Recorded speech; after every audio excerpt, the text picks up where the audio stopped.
Before we get into the video, I want to let you guys know about my Discord server. It is linked in the description below. If you love college basketball, if you love talking shop about college basketball, conference tournaments, NCAA tournament, off-season stuff in there, make sure you join the Discord server. There's over 200 members in there right now. I'll pop in a couple of times and talk some shop and just talk with people. Make sure you click that link in the description to join the Discord server. And now let's get into the video.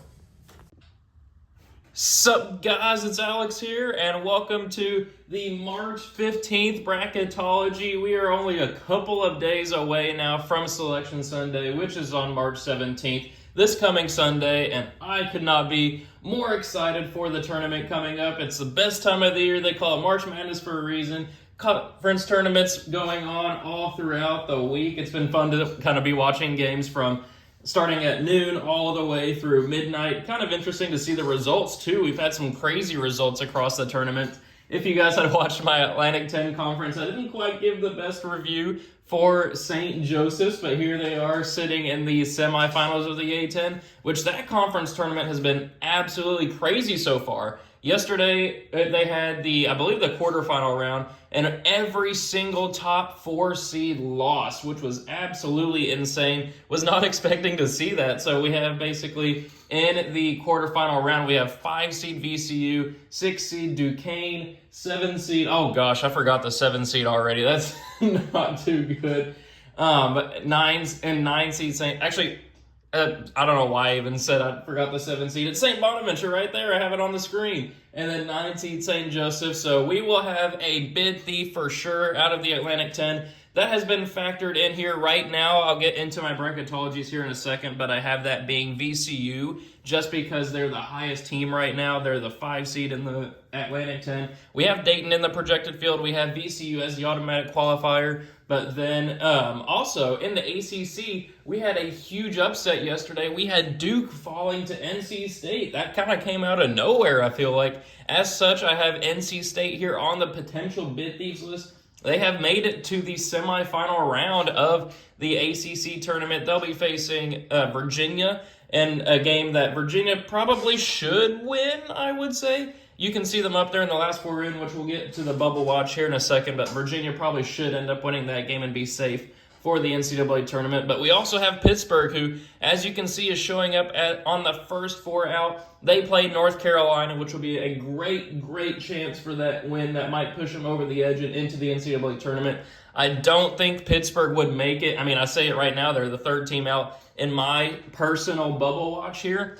If they don't beat North Carolina, they're not going to make the tournament. So they're in a must-win situation today. We also had a crazy result in the Big East where 2 seed Creighton fell to Providence, which was very surprising, honestly. And as such, I've included Providence here as my potential bid thief as the 4th team out in the bracketology. I mean, they were probably number 75, 76 heading into yesterday. I mean, I was not expecting them to beat Creighton, but here they are. I believe they face Marquette tonight, so it'll be interesting to see if they can get that victory with a win against Marquette.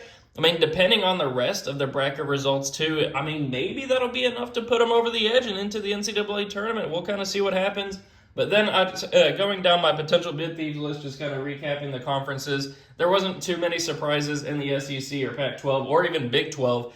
So I kind of took those off there. For the most part, the higher seeds are moving on, and the teams that are in the NCAA tournament are still the teams that are in the SEC tournament are projected to be in the NCAA tournament. But for the Big East, as I mentioned, they have Providence. For the Big Ten, we've made it to the, I believe, the quarterfinal round now, where we have Indiana and Ohio State still alive. Neither are honestly probably going to make the tournament, I would say, without winning the championship. As you can see, I have Ohio State as the 75th team right there with 7 teams out of the tournament. I mean, they have a great opportunity against Illinois to potentially get a victory there. A win against Illinois would not put them in the tournament, but it would probably get them to the first 4 out, maybe along that 72 line. But I mean, at this point, they really need to just win the Big Ten Conference Tournament to secure that bid. I don't know if they can actually make a run here or have enough quality wins in the Big Ten Tournament to push them over the edge without actually winning the tournament.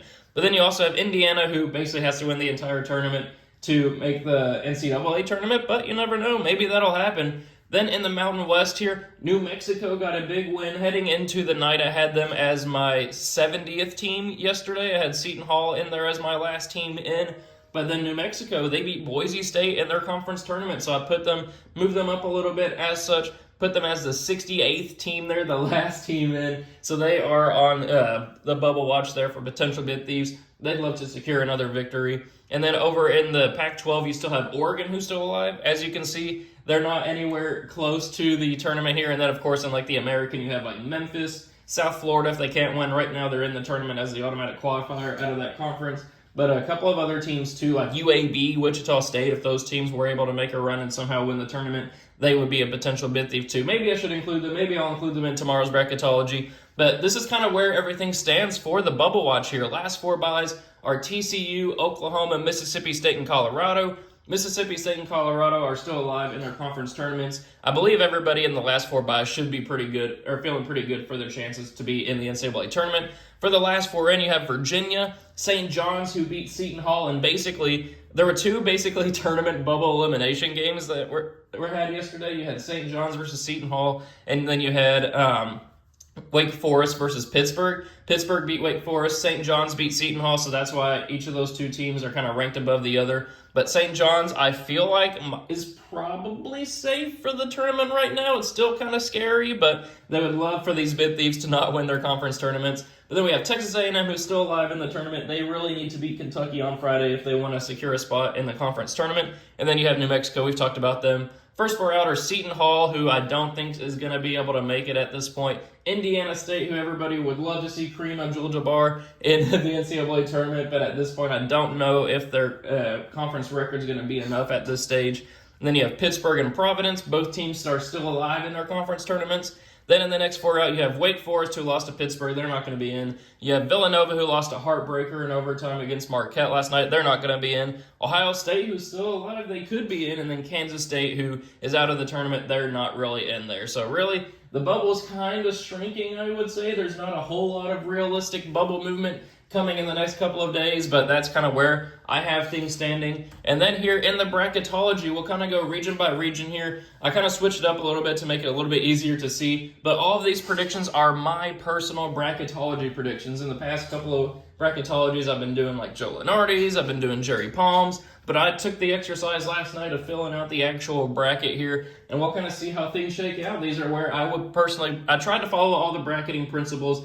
I didn't remember all of them, so if there's maybe a pairing, like it was tough kind of bracketing all the different conferences, especially ones that had like multiple top four seeds. So I think I was able to match all the bracketing principles. Maybe I missed a couple here and there. But anyway, as you guys know, if you've been following these bracketology videos, I go region by region and make my picks as if the bracketology were to happen today, who I would have winning the NCAA tournament and all that fun stuff. For the actual tournament predictions video, which will be coming out probably around 7:30 on Sunday night, I'll be going round by round instead of region by region. So 8 minutes into the video, let's kick things off and start making our predictions. Up first, we'll have Purdue obviously beating the winner of Grambling and Montana State. I say obviously, it's a running joke, but Purdue should win that matchup there. Then Nevada versus Florida Atlantic. I'm going to go with Florida Atlantic there. Nevada lost in the conference tournament yesterday. I think Florida Atlantic might be able to pull off the victory and try to recapture the magic that led them to the Final Four last year. South Carolina, I do think, would be Princeton. I think Princeton's a team that people should watch out for. Potential sleeper team to pull off that classic first-round upset. Maybe make a run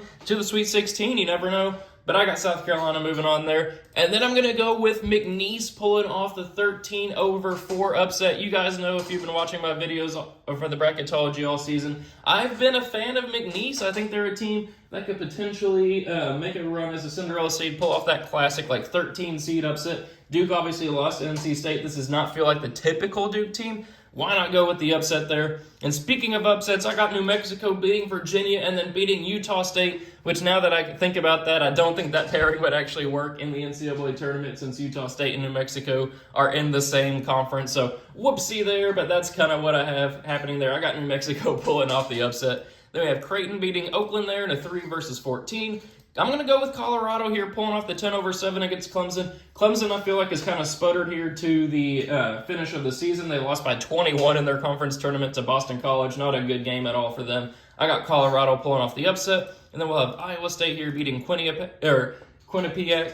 to advance on to the second round. For a spot in the Sweet 16, we do have Purdue moving on past Florida Atlantic, South Carolina advancing on past McNeese. Then I'm going to go, I thought about going with New Mexico, but I will go with Creighton here to advance on to the Sweet 16. I think that the firepower of that offense will advance them on there. And then I'm going to go with Iowa State moving on past Colorado. So a little chalky here, I will admit, as we get into the Sweet 16, but just keep an eye out for the other regions. I might have some upset picks. This is just how I kind of see this region shaking out. For a spot to the Elite Eight, I got Purdue advancing on past South Carolina. I don't think South Carolina, fantastic season for them, but at this point, I don't think that they're going to actually make a deep run in the NCAA tournament. Then Creighton versus Iowa State. I will go with Iowa State winning that matchup there in a classic 2 versus 3. That would be a fun game to watch. I think Iowa State's a team that can make a deep run in the NCAA tournament, but they will fall to Purdue, who will advance to the first round advance to the Final Four out of this region there. So we have Purdue as our first entry into the Final Four. We'll scroll down here to the left one. We'll kind of do it out of order compared to usual, but we'll go with North Carolina here, moving on past the winner of Stetson and Wagner.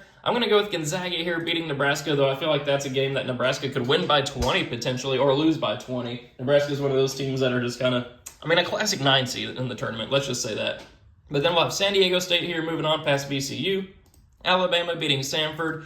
Then we're going to go with 11 seed Drake beating Wisconsin. Wisconsin did beat Maryland by almost 30 points yesterday, so credit to Wisconsin there. But Drake is kind of one of those mid-major teams that's a really good mid-major. They won the Missouri Valley Conference, I believe, and now they're in a position to make a classic 11-6 upset. I got Drake pulling off the upset there. Then we have Baylor beating Akron, Florida beating Oklahoma, and then Arizona beating South Dakota State. Then for a spot in the Sweet 16, North Carolina versus Gonzaga. That's a matchup of some storied programs there happening in the second round. I got North Carolina advancing on. Then we'll go with Alabama here, moving on past San Diego State. Then I'm going to go with an upset pick. I'm going to go with Drake pulling off the 11-3 against Baylor. You got to have at least 1 or 2 double-digit seeds in your Sweet 16. Why not have Drake be that team and upset Baylor? And then we're going to go with Arizona here, moving on past Florida. Then for a spot in the Elite Eight, I'm going to go with the Tar Heels again, man. I feel really good about that team. I feel like they could make a deep run in the NCAA tournament. I got them advancing on there past Alabama, and then I got Arizona here moving on past Drake. So, I admit it, we have 2 1 versus 2 seeds in the Elite Eight so far. Just you guys wait. But that's how I see it shaking out at this point. I will have more upsets in the NCAA tournament. I don't want to pick an upset just to pick an upset. But I feel like these two, this is just how I see the bracket shaking out. And then we'll go with North Carolina here advancing on to the Final Four. So 2 1 seeds so far out of 2 regions. We'll see if that holds. But we'll start down here with the bottom right regional. If we can get over there, there we go. So we have Houston versus Longwood here for the first spot in this round of 32. We'll go with Houston moving on, obviously, past Longwood. Michigan State pulling off the 9-8 victory over Colorado State.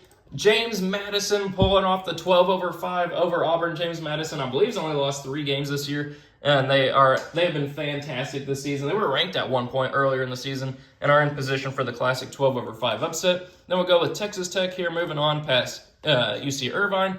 Washington State handling business against South Florida. Kentucky moving on in a state matchup against Morehead State. Mississippi State pulling off the 10-7 upset over Texas, along with, I put Arizona there. Oh, man, I forgot. I must have doubled up on a team. I didn't do a thorough, I missed a team somewhere, I bet. That's unfortunate that I'm realizing as I'm going through this video. We'll pick 2 seed Arizona to move on there, but I missed a team somewhere then. So I need to do a actual kind of pass through again on the bracketologies to see maybe there's a team that'll move up. Maybe that means Seton Hall goes into the tournament. That's on me. We'll pick Mississippi State to advance on there, but that will be fixed in the next bracketology video. That is on me. I'm just realizing that as I'm going through. Wow, that was a miss by me. So then advancing on to the Sweet 16, we have Houston advancing past Michigan State, Texas Tech handling business against James Madison, Kentucky advancing on past Washington State, and then we'll go with 10 seed Mississippi State advancing on past Arizona there. I put Arizona twice. I don't know what team I would have skipped over, but I definitely skipped over a team, obviously, so whoopsie there. I can't believe I did that. But then for a spot in the Elite Eight, I'm going to go with Texas Tech pulling off an upset in the Big 12 here. We got Texas Tech pulling off the 4-1 over Houston. Then we have Kentucky advancing on past Mississippi State in an SEC battle. So we have a Big 12 battle versus an SEC battle, which sets up, actually no, I said Kentucky over Mississippi State. I don't know why I picked Mississippi State. So we have 3-seed Kentucky versus 4-seed Texas Tech for a spot in the Final Four. We're going to go with 3-seed Kentucky, which has been pretty consistent with where I've been bracketing these teams lately. I think Kentucky is a team that has turned it around lately. They're a team that has offensive firepower, obviously. It's just a matter of if their defense can show up in the NCAA tournament. I got them advancing on there. And then we'll go up to our last region up here at the top. UConn moving on past Norfolk State, obviously. Then we're going to go with Northwestern beating Boise State. I'm going to go with an upset pick with Grand Canyon here beating St. Mary's. I mean, I feel like that's disrespectful to St. Mary's. Winner of the West Coast Conference there. I have both West Coast Conference teams losing before the Sweet 16. But Grand Canyon is led by, I believe, Bryce Drew. That's a squad that has, similar to Kentucky, similar to Illinois, just have a firepower of an offense. I believe they've only lost like 3 games in the season. They're working through the WAC conference right now. I got them pulling off the 12-5 upset. Then we're going to go with Kansas here beating Vermont. It fully depends on whether McCullough and Dickinson are back for the NCAA tournament. I'm expecting them to be back. They were held out of the Big 12 tournament, which is why Kansas lost by 20 to Cincinnati. But I'm assuming that they are back whenever I'm making these Kansas predictions. Then we're going to go with BYU beating the winner of St. John's and Texas A&M, which I think would be Texas A&M. Illinois beating Charleston. TCU pulling off the 10-7 upset over Dayton. Dayton's been disappointing lately. And then Tennessee moving on here past Sam Houston State. Then for a spot in the Sweet 16, we got Connecticut advancing on past Northwestern, Kansas beating Grand Canyon, Illinois handling business against BYU, and then Tennessee advancing on past TCU. Then for a spot in the Elite Eight, I got another 4-1 upset. I think if Kansas is fully healthy at this point, that's a key if McCullough and Dickinson are back by this time. I got them pulling off the victory over UConn. Then Tennessee advancing on past Illinois, which sets up Kansas versus Tennessee here in the Elite Eight out of this region. I got 2-seed Tennessee advancing on past Kansas there to make the Final Four, which sets up a pretty interesting Final Four here of 2 1-seeds, a 2-seed, and a 3-seed. So kind of chalky, to be honest. I don't really like how this bracket shaked out. I wish I would have picked more upsets throughout it, but I'm just going with my gut instinct whenever I'm seeing these matchups. I mean, I have like 5 seconds to pick each one. So up first, Purdue versus North Carolina. I'm actually going to go with North Carolina pulling off the victory there with R.J. Davis, Armando Bacot, that team with the experience, Cormac Ryan, Harrison Ingram, all that that team. That I believe that they can make the NCAA tournament final here. They made the final 2 years ago. Obviously, they missed the tournament last year, but it's redemption season for them. I think they make it to the championship game. Then Kentucky versus Tennessee. Man, I'm going to go with the Kentucky Wildcats advancing on. They're playing some of the best basketball in the nation. Jay Billis had them as one of his 8 teams that could win the national championship this year. I got them advancing on to the finals here, which sets up North Carolina versus Kentucky. Rematch of earlier this season where Kentucky won. That matchup, I believe it was on a neutral site. So Kentucky might have momentum going into the tournament, or into this matchup. But I will go with 1-seed North Carolina winning the championship here. I mean, who knows if I'll even have them in my Final Four in the actual bracket video that comes out on Sunday. But for this bracketology, the way that it shook out, kind of the matchups and all that stuff, I have North Carolina winning the NCAA tournament. So those are my predictions based off the bracketology. It sucks that I completely missed that other 2-seed with Arizona, so I apologize for that. That'll be fixed in tomorrow's bracketology. But let me know what you guys think of this type of video to where I make my own bracket and have my own bubble watch and not necessarily use Joe Lenardi / Jerry Palms, or if you guys want me to go back to using Joe Lenardi or Jerry Palms. But thank you guys for watching. I really hope you enjoyed it. Be sure to check out the rest of my conference tournament predictions videos to where you can kind of check in now, see where I went wrong. Obviously, in the A-10, I went wrong. In the Big 12, I went wrong because I picked Kansas, even though I didn't know that at that time Dickinson and McCullough were going to be out for the NCAA tournament, or for the Big 12 tournament. So that was a whoops. But anyway, if you guys enjoyed this video, hit that like button, hit that subscribe button, and I will see you all later.